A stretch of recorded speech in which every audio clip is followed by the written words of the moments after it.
My name's Jane Barrett. I work for Reuters, so as a financial journalist I've been covering the financial crisis day in, day out for the last 18 months. But I'm also Christian, so I have plenty of questions about what God makes of all of this. I'm not alone. There are plenty of people out here in the city who have big questions about what's happening. So we went out onto the streets to find out what those questions are.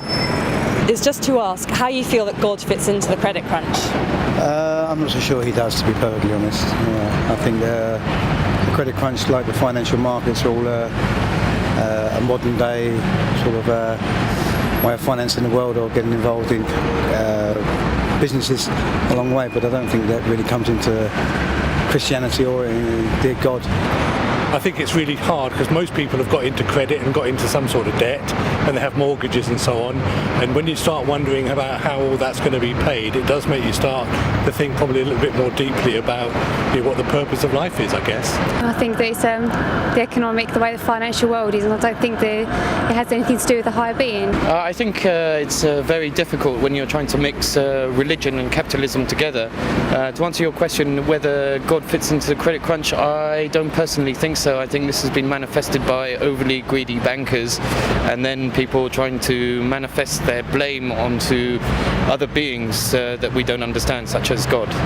I think it could very well be that he is trying to make people see the true values of what life is all about. How you feel God fits into the credit crunch and the financial crisis, if he does? God.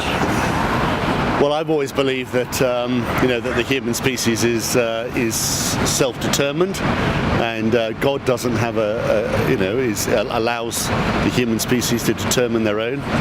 So I believe that that this is self-inflicted, and so God is not responsible for what has happened. And I believe it's an avaricious society which we live in. So do you see any level of judgment in there? From what? From God? From God? None at all. God, the Almighty. Well, I say my prayers, hope things aren't going to be too bad.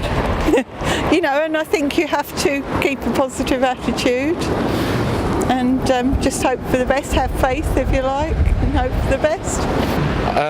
I think when these frightfully clever people turn up at the pearly gates, I think they will be reviewed, saying, "Oh yes, you created the CDO, therefore yes, we've just run out of room here, so off you go downstairs."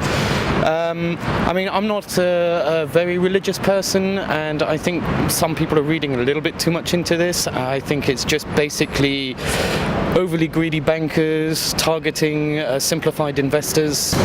No, not judgment time as such, but when you do something wrong, karma usually comes back to you.